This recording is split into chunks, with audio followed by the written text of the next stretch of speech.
Welcome along. Kia ora, everybody. Welcome back to, what are we, episode 2, Yeah. Beyond the Hustle. And today we're going to be having a kōrero about what? About Te Ao Māori, really, Yeah.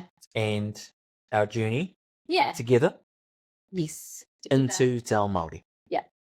What it's looked like. Yeah. How it's gone. How it's still going. What's the face for? Oh, God, it's just, You find it daunting, right? Yeah. It's intimidating. Definitely. Definitely. I respect it as well. Definitely. Yeah, I respect you a lot for going all in. I appreciate that. We'll get to that, though. Yeah. Okay, cool. Where should we start? Well, when we first met as friends, we were both working at Lone Star. Yes. And I remember someone said to me once, "Oh, do you remember that Anton? Did you know that Anton can speak Māori?" Yeah. And it was almost like a party trick. Like I had no idea that was who you were or part of, like that was your world. So it would be kind of interesting to know how we've talked about where you started, how you grew up, but kind of those like late, mid-teenage years. Yeah. And then we can go into the journey that we've kind of been on together. Yeah, well, like I said in the first episode, my education was total immersion, te reo and te ao Māori through kohanga, kura kaupapa, and then I went into mainstream. I have a problem with the word mainstream, but anyway, into English media, Interesting. kura. And my priorities while I was at high school were rugby, trying to get fit, girls, and trying to navigate peer pressure. Drugs, alcohol. 16-year-old. Yeah. Learning how to drive, trying to be cool, but trying to stay alive, etc. Would you say you probably took for granted what you had for the previous 13 years of your life? 100%. 100%. But te reo Māori wasn't even in the conversation. Yeah. In fact, I studied Japanese at school. Yeah. Because the first 2 years, so when I was year 9 and year 10, third and fourth form, we had to choose a language. You had to choose a reo. And so naturally I chose the reo Māori, got there and figured out that this was just going to be so boring. It was a, e, I, o, u. Because it was, but, no disrespect, but it was for rangatahi who had never spoken reo before. And so I didn't want to be there. So I was like, I'll do something different. I'll do Japanese. And I wasn't very good at that either. Although I had an awesome teacher, Mr. Waller, he was the man. He never, I think he knew I was a bit different and he never held that against me, not like some. But I did Japanese, wasn't very good. I was middle of the pack. But te reo Māori wasn't on my radar. When I got to NCEA level, I had the opportunity to, I had already in the background, at the end of every year, I was sitting NCEA level exams. So I was acquiring credits, which everyone thought was weird. For te reo. So although I didn't study it, I still did the exams and smoked those. Yeah, which in itself is a problem. I was doing te reo Māori, just to be clear. Yeah. And so this is a nuanced topic, right? But te reo Māori is different from te reo rangatira. So kids at kura kaupapa, generally speaking, are doing te reo rangatira, which are exams that are at a much higher level. Yeah. And they're designed for tamariki who are fluent or who can speak Māori. Whereas te reo Māori exams are for people who are learning te reo Māori as, 13, 14-year-olds or whatever. Similar to Japanese, French. It'll be like if you were doing a Japanese exam in New Zealand, it would be quite different from a Japanese exam in Japan. Yeah. So, but anyway. So that meant that I was doing te reo Māori exams, banking a whole bunch of credits, which was all good. It meant that school was very, very easy for me because I didn't really have to. I knew the rules and I explored it. And then someone said, "Oh, you should start your degree." And this is part of the reason why I ended up studying te reo Māori at university was because someone said, "Oh, you're probably good enough. Now that you've done your NCO level 3, you should probably go on to the next level," which was university. So they did these things called STAR courses. So I was able to, as a high school student, go to university, which was just down the road for me, thankfully, and study te reo Māori level 1, level 2, level 3 at university. Well, totally. It was free, I think. Wow. Because they could have paid for it. They received funding. Yeah, anyway, so it meant that by the time I finished high school, I had kind of half a degree under my belt, which was a really good head start. But anyway, getting back to my point, te reo Māori, I say te reo Māori wasn't a focus, but listening to that, it probably sounds like it was, but I promise you it wasn't. So my reo, like any tool, right? If you don't keep it sharp, it gets blunt. My reo just went one direction and it was down. But for everyone else around me, they thought I was the man. They thought I was Timothy Karitu because they had nothing. And so compared to what they had, I was the man. Yeah. So when you say it's a party trick, yeah, it was because in that particular circle, in that circle, everyone was like, "Whoa, can you say kia ora?" Oh my god, I'll tell. Wow, you know. So you didn't have to have much in order to kind of present yourself as an expert. Not that I was doing that, but it wasn't until probably we got together that I had decided I wanted to kind of rediscover that part of who I was. Well, I remember we were both working at Lone Star. This was pre us being together. Yeah. And you were bar manager at the time. Right. And decided to step down from being bar manager to go back to uni. Yeah. And that was kind of, from what I can remember, you were going back to uni, I think, to do some te reo. Wouldn't do that again. And then, okay, the university conversations and like a one that we've had. Yeah. Time and time again. There's an episode. Yeah. I'm going to piss some people off though. That's right. It's okay. It's the way to, it's like I said, it's no judgment against people going to university or the universities themselves. It's just where we've got to through our conversations. Yeah, okay. We'll get to that. Yeah, I remember. Sorry, I cut you off. You stepping down from being bar manager. Yeah. Was really shit that you did that. Why? Because It's got to do with you. You were really great. You were my manager. You were my boss. So kind. You just had a crack. And it was no. Let's be honest. It's okay. Tell the people. Well, maybe. So you stepped down and you went to doing like one shift a week and you went back to uni. Yeah, that's right. And then didn't see you for like one shift. I think so. Is that all I could manage? Oh, you had one shift. How pathetic. This is just what you do, eh? Yeah, I claim you shouldn't learn. Definitely could have held down a full claim job. You shouldn't have learned. That would have been more of the reason. What? Because you would they happen. Yeah. Anyway. Yeah. Carry on. Yeah, that's See, I remember you going back and you being like, "Oh, this is really exciting. This is really interesting." And then, some stuff happened in between. I left. I was doing my teaching training. Yeah. You were at university. We didn't see each other for 12 years. Not even that. Nah, 8 months maybe. Okay. Yeah, I felt like a couple of years. 8 months without you. I remember leaving at the end of the year because it was just too much with grade school. Because props to grade school, they do a great job. That was hardcore. As hardcore, and they do a great job. Yeah, I would agree. If you want to learn to be a teacher, it's the way to go. And then we reunited in about July. Yep. July. In July. It was winter. Yeah. It was winter because it was cold. Yeah. And I had gloves. Yes. And I used those gloves to woo you. We play with the most beautiful gloves. That was great. They had a rabbit from the inside. So yeah, and I remember when we kind of reunited and sparked what was going to be the rest of our lives, you were well and truly back into te reo, would you say? Yeah. I was going to kura reo. Yeah. And I was actively, I'd found my mojo again. I was really interested. As an adult, no one was forcing it on me. Yeah. I was genuinely really interested in learning more about te reo Māori, filling in some of the gaps, because I took all of that stuff for granted. That's probably one of the downsides of when I was going through kohanga and kura kaupapa. And I think it's different nowadays. I think the type of tamariki who are going through kura kaupapa nowadays are much more aware of how freaking lucky they are to be immersed. Not always. Yeah. I think there's always going to be an element of taking it for granted, but man, I was not aware. Yeah. I had no idea. Yeah. So when I got to become an adult, then I realized how lucky I was to have had that and how stupid I was for almost letting it go. Yeah, so that's about right. So basically when we got together, I was sort of re-entering that world. That journey. Yeah. Yeah, I remember, and it's really funny looking back on it now. Yeah. You and I had only just reunited, should we call it? What is it, reunited? What did I say? Because we didn't see each other for 8 months or so. And then it was just like, it was the rest of our lives. We were like, this is it. I invited you in for a cup of tea. You did. A cup of tea won me over. And then it's important to know we weren't together. So we weren't together. I had a girlfriend. You had a partner, I think, at the time. Maybe. I don't know. When? But we were friends. No, for that. Oh, we were friends for a long time. Yeah. Yeah. Then we didn't see each other for ages. You were supposed to be my best friend when my best friend left to go to Canada, So I was your but backup. you didn't. I was your backup. You were back up. Yeah. But Plan didn't. B. Okay. But that's Life fine. got in the way. So yeah, we were really good friends.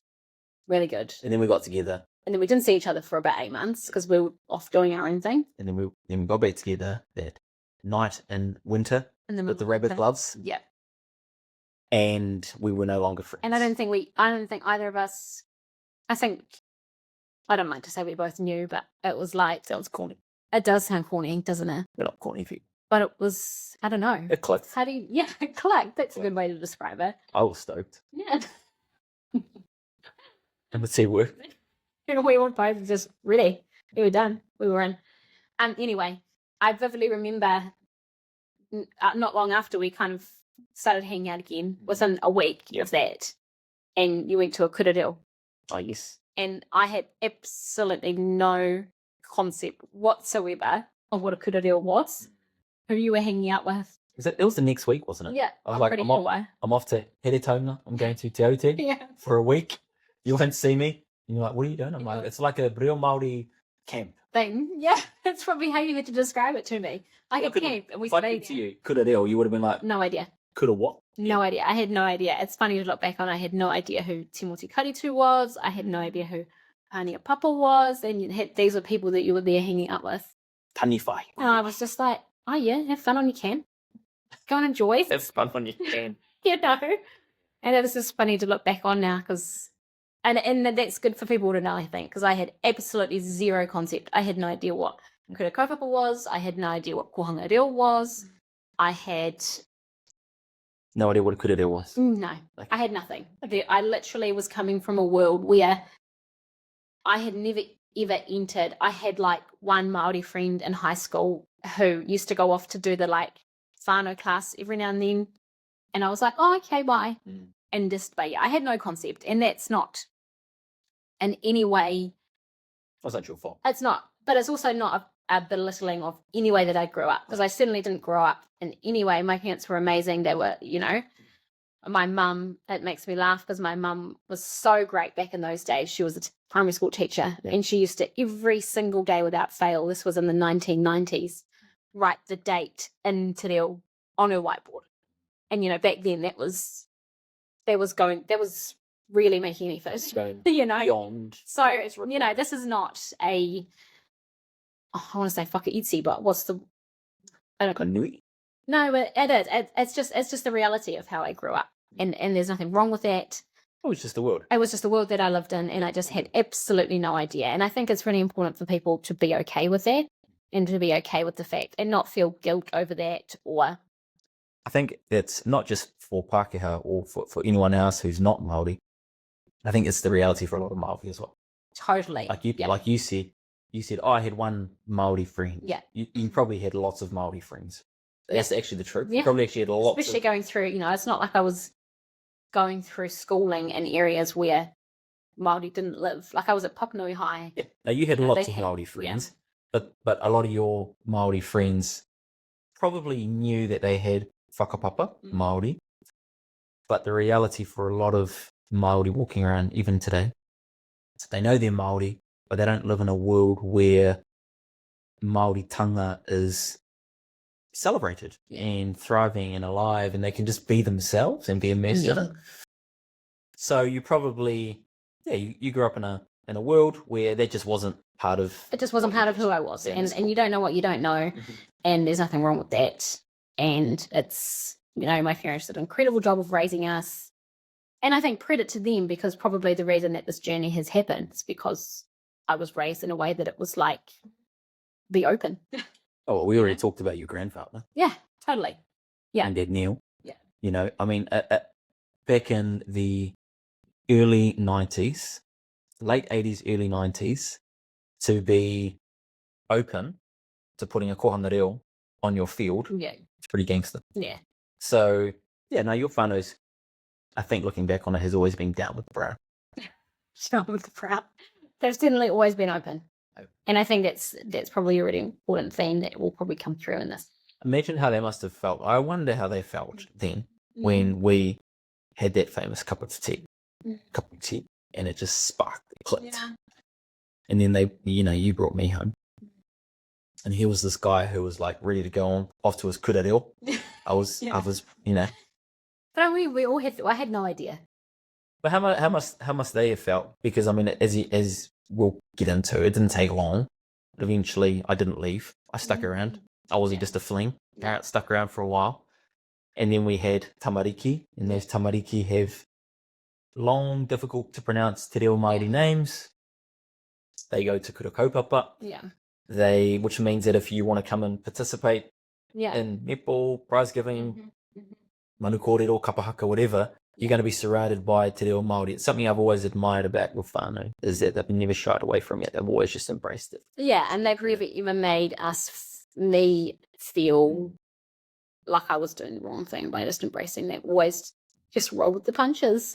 And props to them. Okay, so then let's talk about your introduction into Reo Māori. Reo Māori. So this is just going to be all memories, isn't it? That's okay. Not long after, so obviously I was doing my teaching postgrad when we got together, and one of the things naturally was the tiriti o waitangi that we had to do. And I remember you coming over and sitting at my coffee table, and you just knew so much. I was explaining it, and I had no idea. And then New Zealanders. There's another night I remember really vividly because I had to learn my Pākehā. Well, yeah. And I remember you going, "Oh, Jess, tōku, ingoa." And we had to break it down into syllables. And I think back and I was like, "Oh my God, you were so patient." I'm still. He must have been thinking, this girl's got no idea. Yeah. She's got literally nothing. And I was green. I was as green as they come. I had no idea. And then probably, panekiritanga happened while I was pregnant with Anya. Right. So you went away to do that, I think, while I was pregnant. We must have got married in there somewhere. We got married. Well, we got engaged. I finished my teaching. Was the teacher at St. Margaret's. You were at Boys High. Yeah. We got married end of 2011, the same year as the earthquake, the big earthquake. That was fun. Yeah. Bought a house on the day of the earthquake. It's another episode. It's another episode. All good. What did you learn from that day? Never go unconditional. Without insurance. Even if your insurance broker says you have multiple options on your table, nothing to worry about. Go for it. Don't go for it. Don't go for it until you have signed insurance, finance, solicitor's approval. Which, funnily enough, they would never let you do now as a result of that whole... Because we weren't... I mean, I'm sure we weren't the only ones in that boat. But yeah. Probably. Anyway. Reo Māori. Married. You were asked to go to Pākehā. Again, I had no idea. Yeah. I remember there were nights... You think it was a special Māori camp? Oh, it was super special. I remember you being really stressed. Not stressed, but... It was a really big thing for you. I remember it was really, you had a lot to learn. There was pressure. Yeah, it was definitely pressure. And I remember Hinare and Rurupakia and Jamal coming over. And again, he was this little Pākehā girl sitting in the lounge watching your TV shows, and we four somewhere out there all speaking te reo. I had no idea what was happening, no idea what was being spoken about. I forget those moments. And then I mean, it's funny. I'd love to know what they were thinking about me. They're probably thinking, "Tom, what are you up to? There's this Pākehā girl." That's just a fling. Yeah. She won't be here for a while. So Panekiritanga happened. Yep. And you actually missed your graduation. Do you remember? Yeah. Of course, Mum and Dad went up. Yeah, because at that stage, Aria was, I think, already a week overdue, and we thought you were going to be able to go after she was born, but she made us wait a whole 17 days, I think. Something like that is close to 2 weeks. Yeah. Okay. So you graduated Panekiritanga, and then Then she came, and maybe we should talk about names. I think right from the get-go, you knew that you wanted her to have a Māori name. Yeah, did we have a conversation about that? I don't know if we had a conversation, but I think... It was, I don't ever recall discussing a non-Māori name. No, never. So we must have had a conversation or just instinctively known. You must have had it. I think we had a conversation. Or I think it was probably just something that was like a non-negotiable. Okay. And I'm probably one of the things that served us well in our relationship is I'm a bit of a roll with the punches kind of a person sometimes. So it's like, oh, yes, right. Not always, but sometimes. Yeah.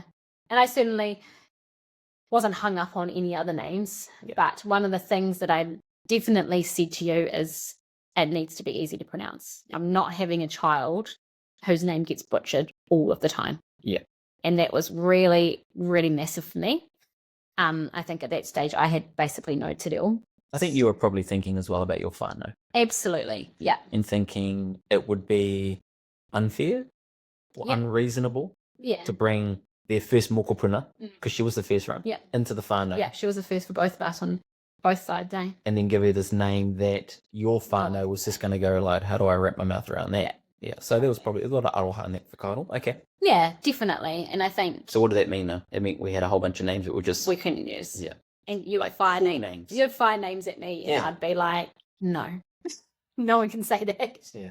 I can say it. But you can say it. But and I remember thinking at the time, who cares? Like if people can't say it, that's their problem. But then I was worried about it. Yeah, you were worried about it, but then you also rightly pointed out that, you know, do you want to burden this Tamaiti with a name that she's forever spelling out or, you know, whatever. Yeah. So I think your thinking would probably be different today, right? 100%. What was called school, it definitely was. I don't think there was a conversation we had with her when we named her. No. But I think times have changed a lot. Yeah. Like when I look back on where te reo Māori was at when we had Aria and where it's come in the last 12 years, times have just changed unbelievably. And so I think even pronunciation, no one pronounced New Zealand place names correct. Pronunciation. I said pronounce. We'll edit that part out. That's fine. We all get it wrong. I don't. Pronunciation. Pronounce the word pronunciation. Beautiful. Okay. So.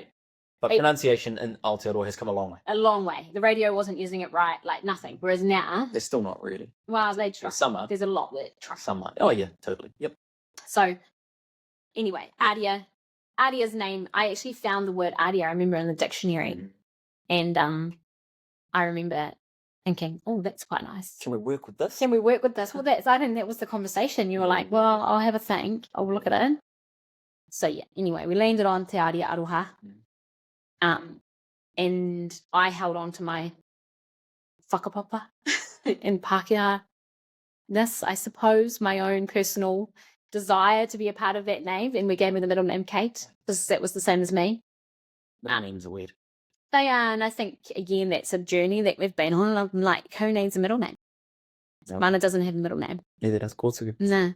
Just because I realised, you know, again, a journey, and you kind of go, oh, well, what purpose does that serve? For lots of whānau, it serves a purpose of whakapapa, which all credit to them, but that's not a thing that had kind of happened for us. We didn't have a continuation of names down the line. We did. I should probably go find out. Well, it's too late now anyway. So, yeah, Te Aria Aroha Kate was her name. That was her coming along. And at that stage, you said to me, I'm only going to speak te reo Māori. That's right. To this child. Credit to you. You didn't tell me that I had to. You didn't say. Well, it was a personal thing. I didn't care. It's not that I didn't care, but it wasn't your story. You didn't have to, but it was mine. Yeah. It was important to me, and I saw it as an opportunity for me personally, because one of the things about te reo Māori, in fact, any language, I'm sure, is that you need to be speaking it constantly. And so you need to be seeing somebody every day, or at least every couple of days, and having conversation regularly in order to upskill and keep your reo on point. And so I didn't have that with you, right? Although you were learning at that stage, and we were just having conversations, and you know. Oh, the dog. Well, the dog. Oh, that's true. Because we got the dog in between all of that. Yeah. And that was the first kind of like, you said to me, let's only speak Māori to the dog. This is a really good opportunity. Yeah. Because all you have to learn is e noho, oma, you know, all those haramai basic words. Yeah, my Māori name. Yeah. E moi. Yeah. So the dog happened, which I think probably, looking back on it, was a really good way for me to feel comfortable. Well, it was, because we would go down to the park, dog park, throw the ball 100 times, Yeah. every single time you were saying tikina, Yeah. tikina, tikina, aramai. Yeah. You were saying homai, give it to me, Yes. homai, enoho. So it got, yeah, I mean, dogs don't laugh at you when you get it Yeah. wrong. It gives you an opportunity to get reps in, reps. Yeah. And yeah, it was really, really good. It was a good opportunity for you to build those foundational, that confidence, and also some of those difficult sounds. Okay, cool. So Adi comes along. Yeah. She grows up. Yeah. Tell me about the first day you dropped her at Kura. Yeah. Not the Pohiri, but the first day that, because I remember how visits. That's right. Yeah. Oh, or was it the first day? I can't remember. That's irrelevant. But obviously, the kids, we had Mana and Adia at the stage. You've been speaking only te reo to them, both of them. So a massive privilege that I've had over the last 12 years is to be immersed in it in that sense. I hear it every day. It's around me every day. Yeah. But I remember it was in my mind, I was like, right, whānau, you're only allowed to speak te reo at whānau. You're not allowed to speak English. And Adia, Which is the case. yeah, totally. And it was one of Adia's first days of school. And I'd kind of just like managed to get through like the visits and things, I think, because you were with me. Right. And 5-year-old, who was a beautiful teacher. He was amazing. Just the best start for Adia. Because to be fair to Adia, she had also only had you.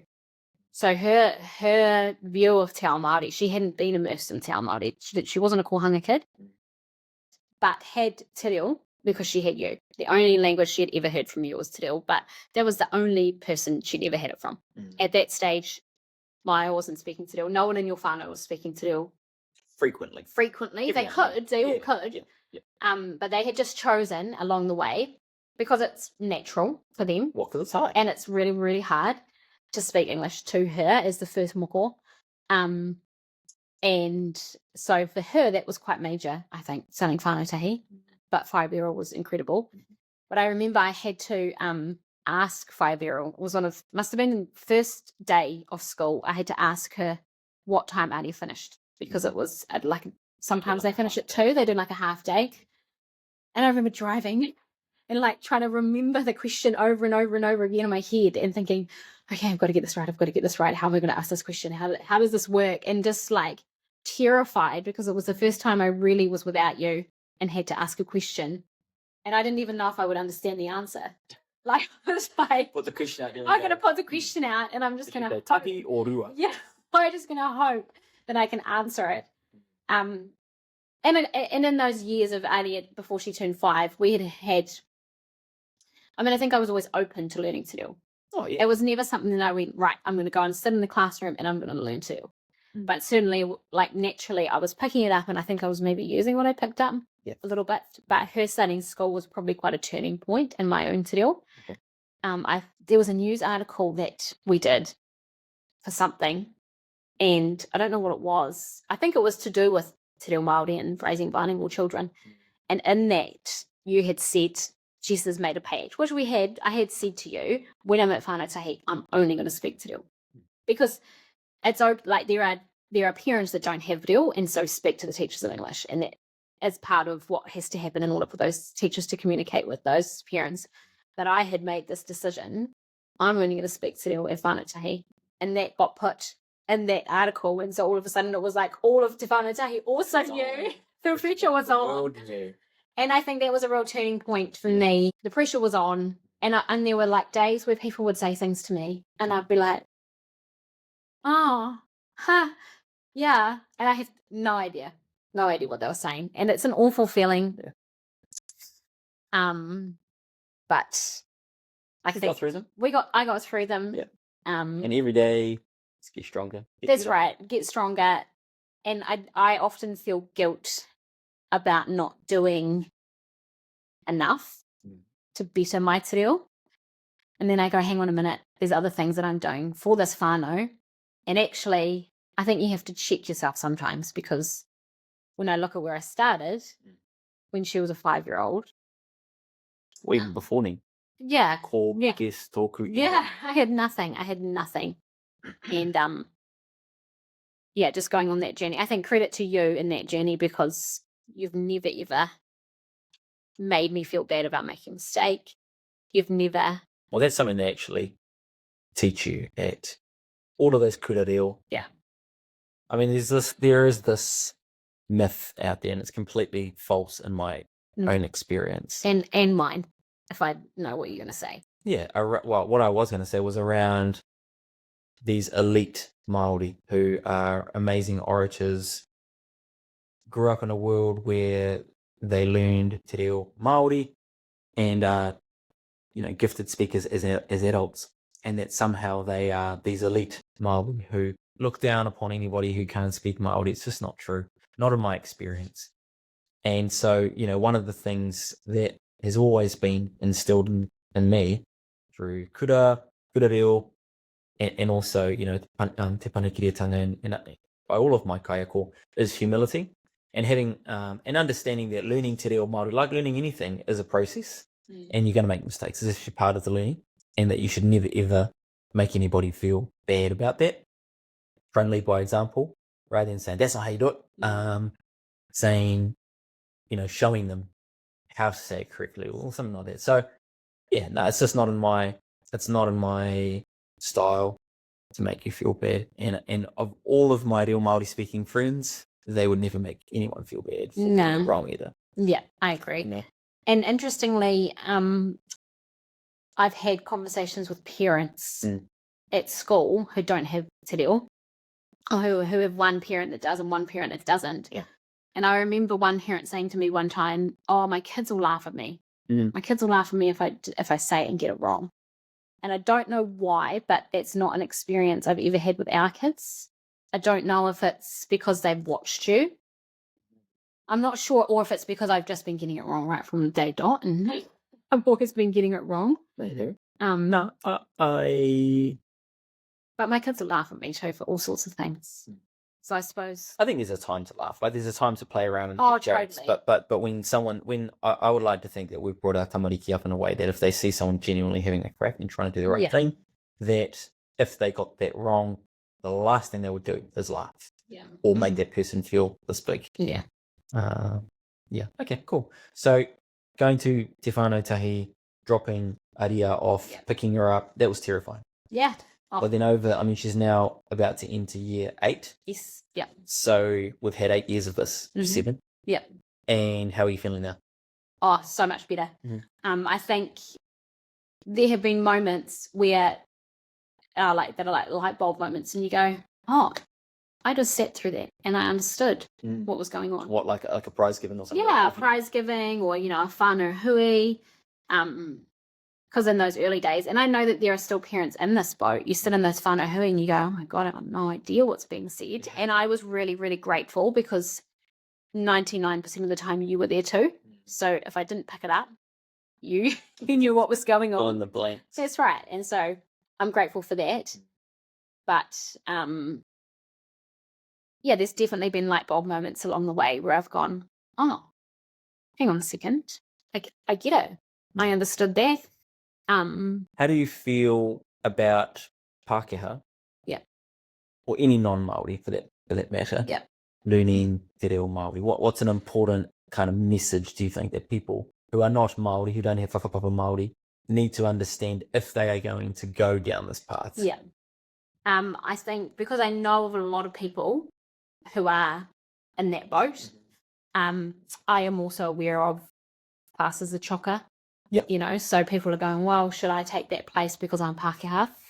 I think in order for te reo to really thrive, Pākehā need to take it on board and show that, learn it, make it normal, all that stuff. But I think probably the thing that I've learnt the most is it's like sometimes you have to check your Pākehā-ness. You have to check yourself and go, actually, this is not my time to shine. Let it happen. And it's hard to describe. It's like you have to know when to just step back, quietly go on your own journey, but not take over and take the place of someone that is probably carrying a whole lot of trauma, probably absolutely more terrified to be here than you were. I think something that I've definitely learned on this journey is that it's actually easier for me to rock up to a Te Reo Māori class because people look at me and they don't expect me to know anything. They don't expect me to know how to say kia ora. They don't expect me to know my Pākehā because I don't have one, whereas if you're, what I've observed and learned is actually for Māori, rocking up to that class is really, really, really hard. It's quite confronting. It's so confronting because they're carrying this weight of like, well, I am Māori, but I don't know how to say kia ora. I don't know how to answer those questions. So if you're sitting beside them as this Pākehā and you're kind of going, oh, well, I know, it's not a nice way to make someone feel at all. So that's one of those dick moves. It is definitely a dick move. And so it's about going on this journey quietly, showing tautoko along the way. There's definitely been times at like whānau hui at school where I've just totally sat back and listened. And I'm sitting there thinking, oh, I've got something really interesting to add. But I've chosen not to, probably for two reasons. Partly because I think, God, is everyone going to look at me and think I'm an idiot? But I think also partly because it's actually not, like, I don't know tikanga Māori. There's so much knowledge that I don't have that it's you do know. I do know some of that stuff. I know what you're trying to say. It's almost like you don't feel like it's your place. That's right. It's actually like, hang on a minute. There are people in this room who know a whole lot more than me, have a way better perspective of this than me. And don't get me wrong, I go home and I have those conversations with you. Yep. And I'll go, this is kind of what I thought. Yeah. What's your take on that? Am I wrong? And that's a massive privilege that I have in my life, that I have that sounding board, and also that we have that kind of relationship where I can be like, well, what do you think about this? Am I just putting my own bias? Yeah, that's good. That's a good word, actually. My own bias on this. I think one of the things that Pākehā need to understand when it comes to, because I'm for a long time and I've been very open and transparent about this. I love seeing everybody learn Te Reo Māori. Whether you're Pākehā, whether you're Māori, whether you're a mix, whether you're from the other side of the world. Yeah. Because the more people that learn and speak and understand Te Reo Māori, the sooner we hit that critical mass number, it'll thrive. And it's already thriving. We're on our way there now. But I think one of the distinctions that you quite rightly point out is around whakapapa. And if you don't have whakapapa Māori, it's actually not yours. You don't get to have tino rangatiratanga over something that isn't yours. You don't get to own Te Reo Māori because it's not yours to own. So, and I guess that's a really simple thing for people to understand. You don't have to own something in order to show aroha for it. And I've always said that to you, but also other non-Māori. You don't have to own Te Reo Māori in order to be part of the fan club and to support this kaupapa and to row this waka. I mean, how many metaphors can we go into? Yeah. You don't have to, just being on the kaupapa, being on the waka and rowing and paddling in the same direction, that is your contribution. Yeah. You don't have to own it. You don't have to have tino rangatiratanga over. In fact, please don't try. Yeah. Because that's when you do start ruffling feathers, and that's when you're going to that's when you get into that cultural appropriation kind of territory, where you're trying to appropriate another person's tikanga, reo culture, and it's not your place. And so I think that's a really clear distinction, probably, that people need to understand that. Yeah. No, it's like, am I supporting in this moment, or am I trying to put my own bias on this? Yeah, my own bias on this situation. There's nothing worse than having a Pākehā who is on the kaupapa come into a hui or any type of kaupapa and Pākehā fire it. Yeah. Because they go, well, I think I've got a better way to do it. And just because you can speak Māori or you've got a few words, it doesn't give you the mana to be able to come in and tell other people how they should be doing it. Because it's not your place. Yeah. And there's nothing more frustrating than that. And that doesn't mean you're not welcome there. Definitely because we're 1,000% welcome to be there, to support, to do whatever it takes. But I think, and it's a learning journey, I think. And I think I've even learned, like, I think back on some of the things that I probably would have done or said that I probably wouldn't now. You know, I remember there was a conversation years and years ago about getting moko. And I said, oh, maybe I'd like a tāmoko one day, like something to like represent the kids in our whānau. But honestly, now, today, I don't feel like I would do that. Even though I'm like, too scared. No, even though that I know so much more about Te Ao Māori, it's almost like I feel more uncomfortable doing that today. Isn't that interesting? Than I did maybe back then, because I'm like, well, hang on a minute. It's like I've learned so much more about my place in this world and how I can tautoko. And again, that goes back to it. You don't know what you don't know. And in that moment, I was like, oh yeah, I could do that. Get a couple of koru on my arm. Yeah. And now it's like, well, actually, knowing what I've learned in the last 5 years, I don't feel like that's for me. Oh, look, and then even understanding that from a Te Ao Māori point of view, I mean, even something like moko, you just touched on it. Yeah. There is a whakapapa to moko. Yeah. It's not just circles and lines That's right. in the skin. Yeah. There is a whole kōrero behind where moko comes from. Yeah. And until you're at a place where you can even tell me what that story is and why it's important and how that story of Mataora and Niwareka and Uetonga, how that plays out in all of our tikanga, until you can even get to that point, don't even call it moko. Yeah. You know, and so, but yeah, I mean, there's all of that awareness that, you know, what's that? Ignorance is bliss. It is. And ignorance is just what it is. And if you don't know, you don't know. And I think that's what this is really about, is like for us and for me especially, is sharing some of that stuff. And it's like, it's okay. I didn't know, but that's all right. Yeah. That I didn't know. But I keep learning, watching, observing. I'm still learning. And there's probably things that I would do today that in 10 years' time, I was like, oh my God, what were you doing? Like, you shouldn't do that. And so, yeah, I think that's a really important part of this journey.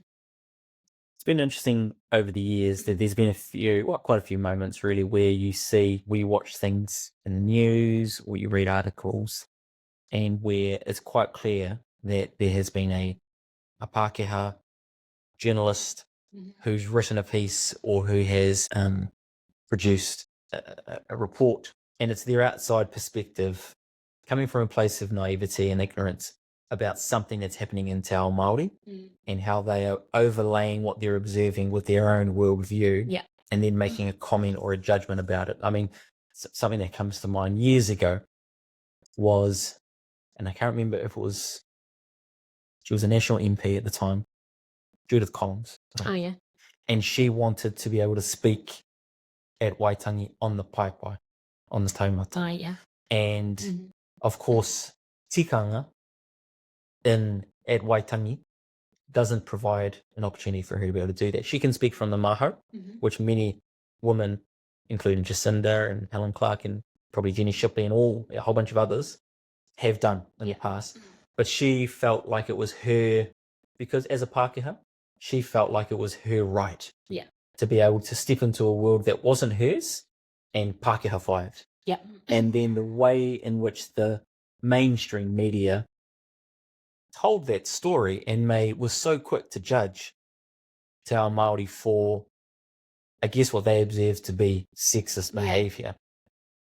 Have you got any comment around? I mean, how has learning about Te Ao Māori, how has it reshaped your worldview as a Pākehā? That touches on a really interesting part of what I think I've learned massively with Te Ao Māori is that male-female thing. I don't know whether it's a Pākehā thing or a European or a colonization thing, but we jump to this like sexism when you see something like that happen. And you go, well, Māori must be just really sexist because they don't let women speak.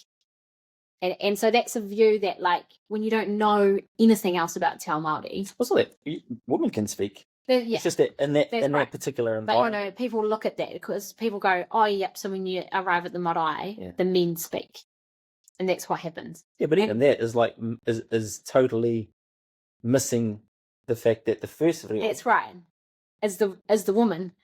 And so I think we look at that from our own perspective and we go, well, that must be, well, that's not okay. Oh, man. But what I've learned about Māori is it's like, actually, Māori put their woman on a pedestal more than we have for generations, I think, of European culture, like Māori really do bow down to their woman.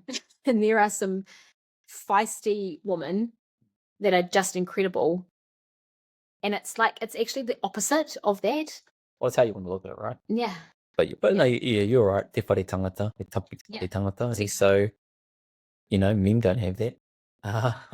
So yeah, there's lots of examples. But what I was going to say was the number of times I've seen wahine. I mean, we talk about tāne being able to stand up on the taumata or on the pai and do whai kōrero. Over the years, I've seen lots and lots of examples of sometimes their own wahine sitting them down because they're just going off on a tangent. Yeah. Or they're just repeating themselves. And everyone, you can look around, read the room, dude. It's time to wrap this up. And they just love the sound of their own voice. A number of times I've seen wahine stand up and just start singing their waiata. And it just shuts them up. It's embarrassing. So, look, I think it comes from a place of naive. It probably would have been a time when I would have been like, oh, yeah, that is quite sexist, isn't it? Because I didn't know. And so I think it's important for people to realize that you have to think a little bit more openly, because I would have been that person that didn't know and would have gone, oh, yeah, that is a bit shit. Like, why can't you just talk? So if you don't know, if you're, because there's a lot you don't know, there's a lot that we all don't know. We're all learning, right? E kore mutu tēnei mea te ako, you never ever stop learning. So if you do find yourself in a position or in a scenario where you don't know, this is the first time I've experienced this particular thing. What advice would you give to someone who's in that position, or what do you do? You're at a tangihanga, you're seeing something happen for the first time, you've never experienced this before. Yeah. What do you do? Do you watch and learn from the people who do? I think probably me, because I'm not a super confident person in those situations, would make myself throw a really tiny in the bag and just watch what was going on in front of me. Take it all in. Learn. Sometimes in those situations, it's easy to, depending on your personality and who you are, to just go, well, I'm just going to sit here. And that's where I'm going to sit. It's like, I don't know what's going on, so I'm just going to sit here and that's going to be okay. Rather than going, oh, not really sure what's going on here. I'm just going to slide into the background a little bit and follow the leader. And then have a wānanga afterwards? Yeah, have a kōrero. Totally. And I think that's probably one of the biggest takeaways, is that you just have to keep learning. It's all about learning. It's okay to get it wrong. It's okay not to know. And it's all about learning. And I think there's been lots of times along this journey where I felt really, really, really uncomfortable. You kind of just have to get comfortable feeling uncomfortable sometimes. Right. I think I've been really privileged in the sense that I've had you. And so it's not very often that I've felt uncomfortable. I think I've always had you to lean on, which is obviously really lucky. I remember your mum being really, really great not long after we got engaged on Nana diet. And we went up for her tangi, and that was probably the first ever, apart from a marae trip when I was at Unitec, which when I look back on again, I remember dreading that marae trip. What? Because I didn't know. I didn't know what I was scared. I had no idea. And I remember it being one of the best weeks of my time at university. And I probably didn't realize why at the time. But yeah, going up for your Nana's tangi, and obviously your mum's been on a similar journey. Yeah. For her whole life. Probably actually much more difficult, because the time when she was putting her kids into wahanga reo, there was a lot more voices, and voices that were a lot louder going, no, that's not a good idea. No, even you don't. Probably that. She probably experienced a lot more of that than I ever did. But also people in her own world going, why would you do that? Why would you go to a bilingual, a full immersion school? Why are you doing that with your kids? So that was really brave for her. But I just remember at that tangi, she was really good at just whispering in my ear all the time, and being just going, we're going to sit here and we're going to do this, and you just keep going, and stand up now, because I had no idea. It was really uncomfortable. And I think that might be a takeaway for people who are Māori, who are in relationships or have whānau that don't necessarily know just how helpful it is to have that little whisper in your ear to go. It's probably more a message for people who do know. That's right. to Totally. say that Don't forget. yeah, don't ever underestimate how Yes. valuable those moments are, those whispers. And how uncomfortable you might think that person knows what's happening, but how really uncomfortable they're actually feeling. And yeah, how valuable that can be for everyone. Yeah, I think it's just the whole journey is about learning, knowing your place. And I don't mean that in like a know your place negative way. It's a just know where to sit back, watch, listen, Have some awareness, have some awareness. self-awareness. Yeah, self-awareness. Don't be afraid of making mistakes. Yes. No mai te hapa. Yeah. It's part of it, right? Yeah. It's part of life. It's part of, we'll get into this a lot more about business, but certainly when it comes to learning reo Māori, it's part of it. Making mistakes. In my experience, people who are good speakers of reo Māori, who aren't dickheads, will never ever put you down. Yeah. So don't ever let the fear of making a mistake prevent you from actually having a kōrero. And yeah, and I do really believe in that whakaaro, that idea that you don't have to own something in order to show that you're on the kaupapa. You're allowed to just be on the waka, grab a paddle, start paddling. Don't try and take charge. You don't have to be the commander. That's right. That's exactly right. You can paddle Just play your part. alongside. Absolutely. Paddle alongside, play your part, but you don't have to lead. And there may be moments that you end up leading in your own worlds. Like I think. What would you say now if you step into a Pākehā world, you're the expert, right? That's exactly right. So they're looking at you going, Jess, what do we do? That's exactly right. And if there is no one else there that is not that they're more qualified, but maybe that they've got the knowledge. You know, if we're talking about a whole room Better of non-Māori, I would probably go, actually, I do know the answer to this and I can help you. But, you know, put the same question to me in a room full of Māori and I'd probably go, you guys do your thing. Because it's just a respectful thing to do. Because it's not mine, but my pedal, you know, my role, my contribution when I'm in other places might be to show other Pākehā that's right how to do this the right way. Yeah, that's right. Okay. Yeah. Good kōrero. So, how is this Te Ao Māori journey? And you could probably speak on this too, because you know you've grown up with a Māori side, whakapapa, and a Pākehā side. How has it affected those wider whānau? For you, going through kura kaupapa, and then I suppose for me, meeting you and going on the journey that we've been through. Are you asking what impact it's had on those Pākehā whānau, probably more than anything? It's probably, I mean, you'd have to ask them. I can only assume. But I think one of the things that it does do is that it makes those people more aware of Te Ao Māori, which is only a good thing. Absolutely. Because it means that when they find themselves in situations that are politically charged, or talking about te tiriti or te reo Māori, or they're listening to, you know, someone on the radio who's rung up and is marry this and marry that, at least they don't, the default isn't to just believe that. They go, well, actually, I could push back on that a little bit because my experiences are XYZ.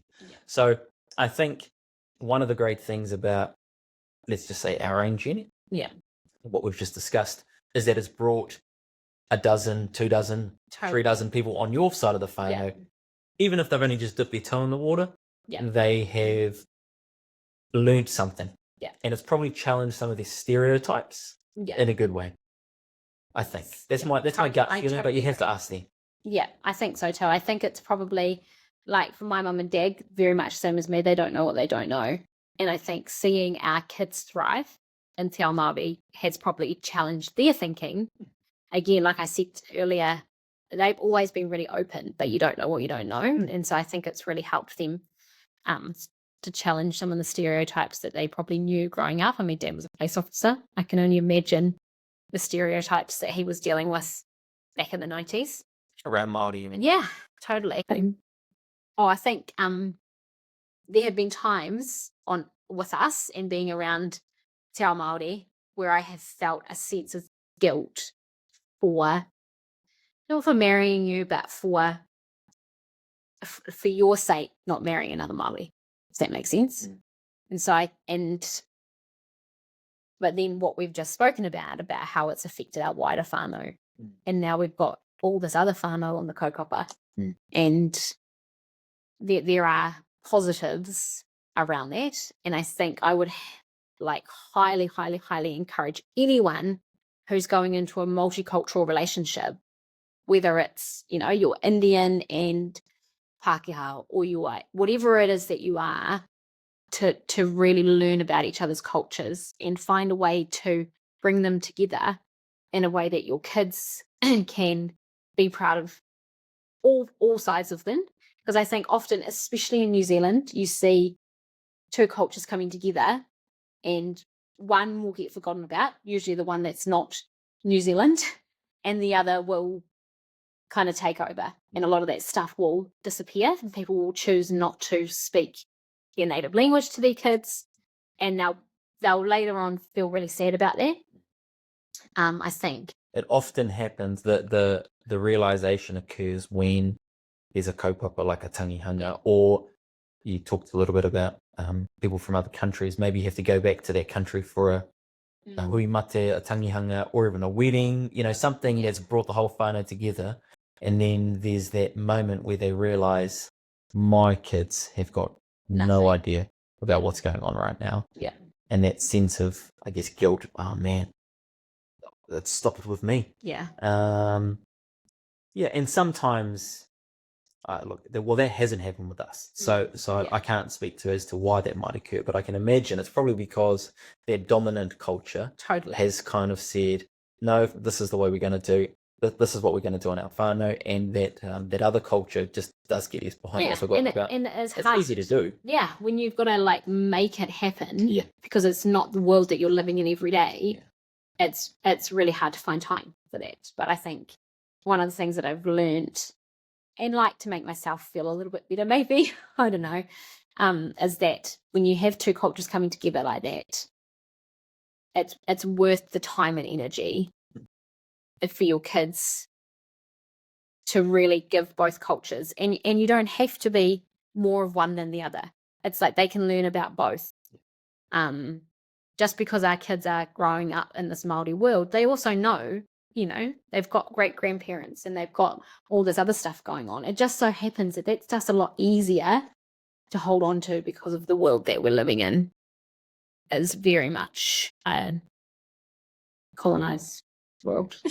I don't know. Is there an easy, because it's not a bad thing, but they've got a whole nother whakapapa. Well, colonization's not a bad thing. Well, that is a bad thing, but yeah, they know they've got a whole nother whakapapa. Yes, and they're lucky to have whānau around them. Yeah, who will teach them about that. Yeah.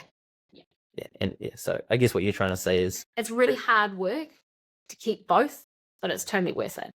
And it's important to create space for both sides of your whakapapa, or all sides if there's more to thrive. Yeah. So that you can be proud. Yeah. Yeah. I agree. Yeah. No, I think we've done it. Yeah. Done it. Do we need to find a way to wrap it up? Yeah. To finish off? Yeah. Cool. All right. Well, good kōrero, babe. And look, we could go on about it all day, and I'm sure we'll jump back into that kaupapa throughout the pod. Yeah, definitely. Because there's a lot more there still to kind of explore and talk about. What's that whakatongi that you said before about learning? Always being a learner. E kore e mutu, tēnei mea te ako. So this thing, learning, it never ever stops. Ever. Till the day we die. And then it stops. That's the biggest takeaway, I think. Yeah. E kore o mutu, te ako, tēnei mea te ako. It never stops learning. Ka pai, well, I appreciate you. And I admire you. And I respect your commitment to coming along for this journey. As a Pākehā, I know it's not been easy at times, but I love the fact that you just give it everything you've got, but you have the self-awareness to know when it's time to pull back and let other people take the lead. I think that's a really, really important message that you shared today. So ngā mihi nui kia koe awa. And thank you very much to everybody who has joined us for episode 2 number 2 in our podcast. Be on the hustle. Until next time, kia pai te rā, ngā mihi. I'm Dustin. Me too. You go first. You go first.